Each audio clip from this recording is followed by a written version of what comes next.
So my name is David Murphy, and I am the practice manager for Mongo at Percona. So basically, anything Mongo, I somehow have my hand in. But mostly it's running support and consulting and the Percona server roadmap and stuff like that. And this talk is about when and how you should shard. So this was really designed as more of a primer.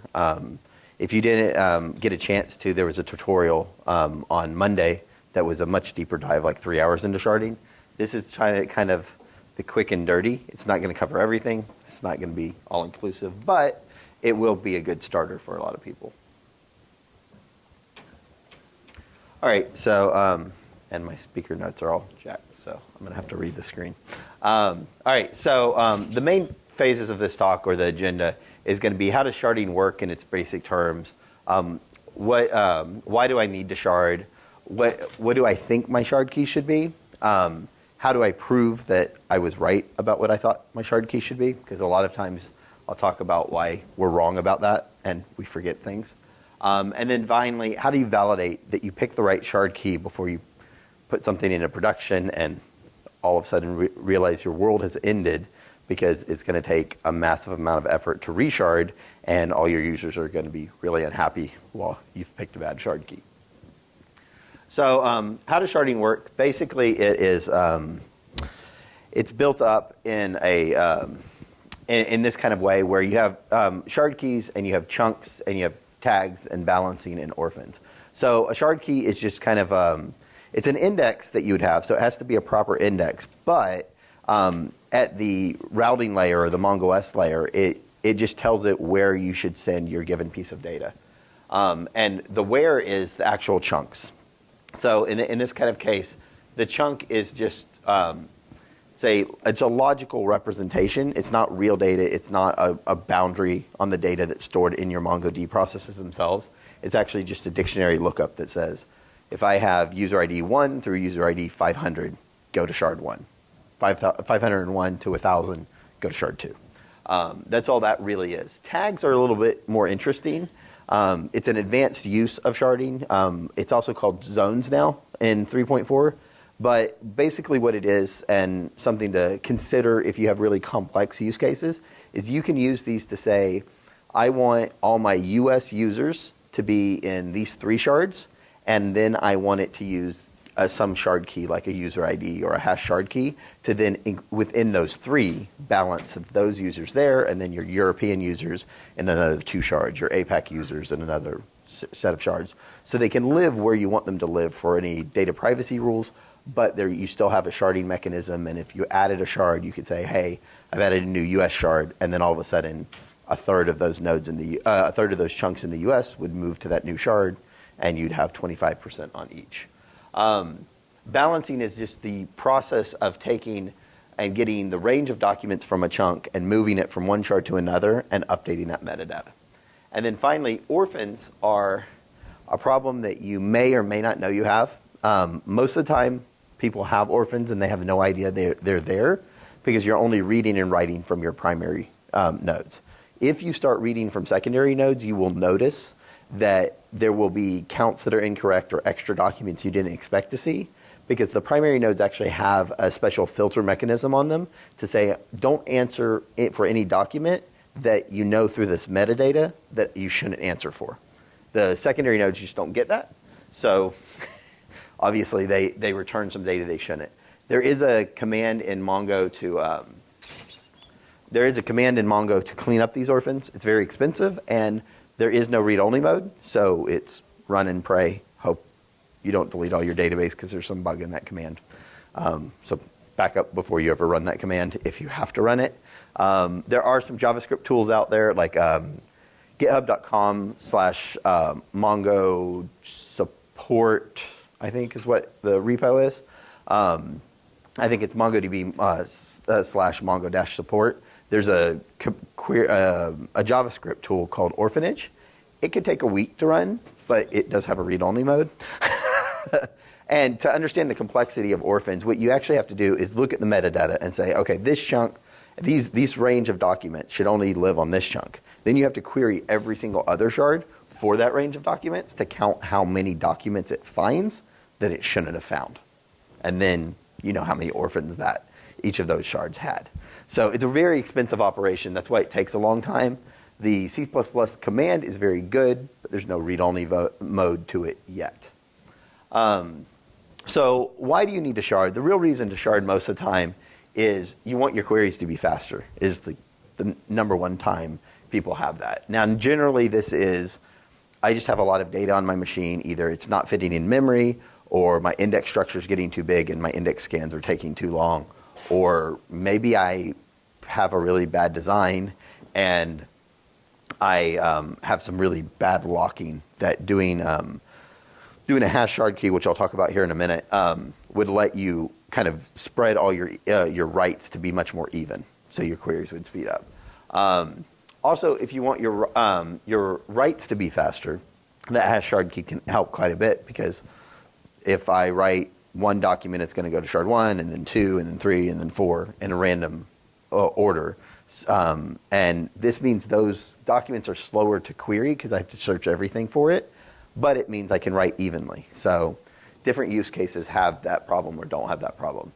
Also, if you want to spread users out, you might be or platforms, or you're multi-tenant, or different things like that, you might be sharding for that as well, just so you can create a little bit of isolation. So if I have an election, 20% of my users notice that election while the app is reconnecting, rather than 100% of them, because they were all on one giant replica set. And then finally, there's no specific need, but you want to be future ready. So one thing to consider is you might get used to running certain commands, like renaming collections directly on a MongoDB. You can't do that through sharding. There's some features that sharding blocks from running anymore. And so sometimes you create a single shard from a replica set, and you always use the MongoS, so that at the point you need to shard in the future, you don't all of a sudden have any compatibility problems. This is one of the reasons why I suggest you make your system shard capable, but you don't necessarily shard immediately. I know it's confusing, but basically it's go ahead and be connecting to a MongoS, even though it's going to go specifically to that one replica set you set up, so that when you add a second one, you're not re-architecting, you're not changing the way the app is communicating. It's all operations backend and just works. Okay, and then when you're thinking about what your shard key should be, this is where a lot of people can get into trouble, because it's a balancing act. You can't say this is the shard key that you should have. You have to say, based on what I think I'm going to do over the next year or 2 years, because you can't change a shard key, this is what I think I'm going to do with this data. These are the types of queries that I think I'm going to run. And then also, do you want your queries to be faster? Do you want your writes to be faster? Do you have SLAs on certain types of queries that you want to have a priority in your cluster? Because those are the things that your users will wait on versus asynchronous batch type tasks that are going on the system, that you could have a job queue or other things to deal with the backend tasks, but users might leave your website or close your app on their iPhone or whatever it may be. And so you have to consider a lot of those types of things. Let's see.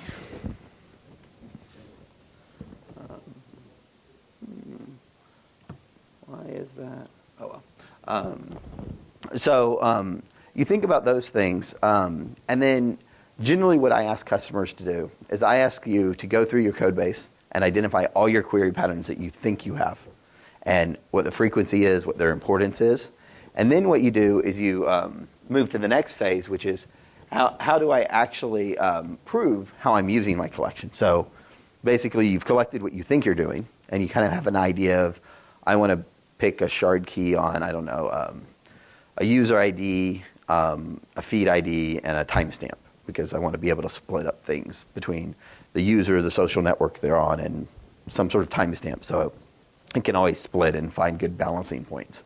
But when I want to go prove it, what I need to do is I need to go use tools like the profiler in Mongo to actually record every single query I'm doing, not the slow, but every single one. You need to turn it on to full, preferably for a prolonged period. To do this, though, you have to change the profiler size or write a Python tool or a JavaScript tool to record all those profiler entries, because by default, the Mongo profiler is only 1 megabyte in size. There's documentation online on Percona's website, on the Mongo manual, on how you would resize that collection, but it's not fun. It's kind of annoying.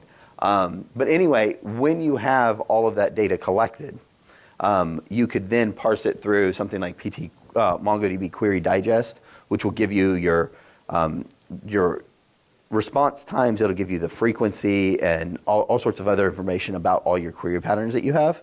So you can make sure that what you thought you had is what you do have, and find any query patterns that you may have forgotten about and go, oh yeah, we store session data in Mongo. I forgot about that. That's pretty critical to make sure that was sharded to be as fast as possible on my read speeds. The all is important, because if you don't do all, you're going to miss queries and you're going to make false assumptions. In the same way that if you run it for 5 minutes, you might make mistakes, as opposed to running it for 24 hours to collect all the data and make sure you've captured whatever you do at 2 a.m. every day for any maintenance jobs. So once you think you've picked a shard key based on the query patterns you have, it might be a hash shard key, it might be a compound key. Hash shard keys are really good for spreading the number of writes you have. However, you have to be really careful with them, because once you get over 5 or 6 shards, the work of having to do the scatter gathers to find your documents becomes prohibitively expensive. If you have just a couple shards, it's usually fine, unless you're super high frequency, and then you're eating a lot of latency. So keep that in mind. But if let's just say that you picked the shard key, you could apply it, and you could check for like the evenness in the data cluster. Do you have concurrent writes, the data locality? All of these types of things are things that you have to decide on when you're measuring your workload. So what I typically like is, there was a tool from Parse that's on GitHub, used to be Facebook, called Flashback. That's really useful. However, with 3.4, a new tool called Mongo Replay came out. And this is an officially supported tool from MongoDB Inc. that does a lot of what the other tool did in a much more refined and cleaned up type interface for you. And what it basically does is you point it at a MongoS or a MongoD, and you use TCP dump to record all of the operations coming at it for a period of time. And then you take and duplicate your cluster, your nodes over to a new location, restoring the backup.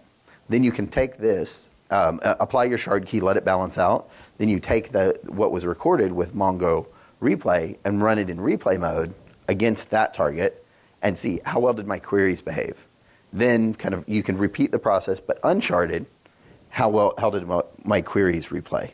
And then now you know, okay, if I sharded with these keys that I was thinking, these are my response times. Are they still within my acceptable SLAs for my customers? If I run SH status, or I look at disk usage or number of operations per second, stuff like that across the clusters, or across the shards that you've created in these virtual environments, did it actually seem pretty balanced? And then at that point, you would potentially go add that shard key into production. A couple things about when you go to add the shard key, however. When you add a shard key in Mongo, it will immediately start trying to balance those chunks that it just created. You will be noticing operational impacts, because it's going to be doing range gathers of 32 megs to 64 megs of data that are going to be up to 250,000 documents, and then it's going to insert that into the new location, and then it's going to have a big range delete from the original location. So you're going to have a lot of pressure. In 3.4, this gets a little bit better and a little speedier, but you still have to be careful about it, because it's just moving a lot of data. There's going to be locking there. And even in WiredTiger, you might think, oh, well, WiredTiger has document locking. I'm fine. I'm not going to worry about it. Well, you still have range locks. So if we're talking about MySQL or we're talking about Mongo, if you have enough range locks, any database is going to go and create a more massive lock escalation and be collection level locking, and your performance could go down quite a bit. But that happens if we have already some data and we're going to start. Right. If you don't already have data and you picked a shard key and then you were to start loading the data, what would happen is let's say you had 4 shards. Then 25% of the data would just go to each of the shards if you picked a good shard key, and you would load the data blazingly fast. and you wouldn't worry about these. But if you're already in production, which most people when they go to Shard are in production, let's just be honest. A lot of us do not go, oh, let's go provision 4 times the amount of hardware that I need for day 1 launch. We provision what we think we can get away with, and then 6 months down the road, we try to start scaling it out, or a day if it's like a really popular app, I don't know. But still, keep in mind that there is pressure to the balancing, so you have to take that into account when you're doing it. Mongo does have some mechanisms called balancing windows to where you can actually restrict when it does the balancing. So you could plan, enable my shard key in the middle of the night and restrict it to only run in these hours. So because I don't want it to balance immediately during my normal peak time of day. Just understand it doesn't always completely listen to that when you create the shard key to begin with, because it's a little more aggressive. So just be a little careful on that, but it generally balances out within a few minutes of having created those chunks.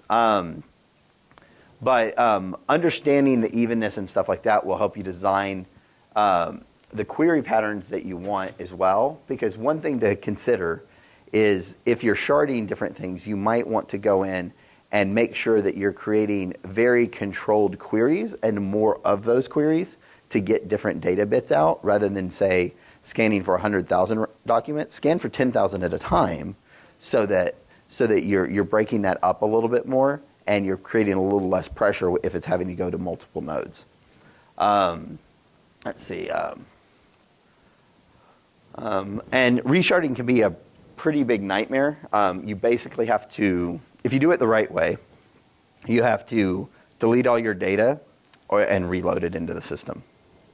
Or create a new database and collection, load it into that, delete the old one, and update where your app's pointing to. All of it's quite painful.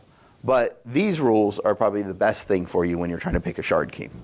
As long as you follow these, you will have cut out about 90% of the mistakes people will have. Well, I should say major mistakes people will have, and that they go in, they create a shard key, and then all of a sudden it's not working, or they're getting errors when they're trying to update certain fields, because shard keys are immutable.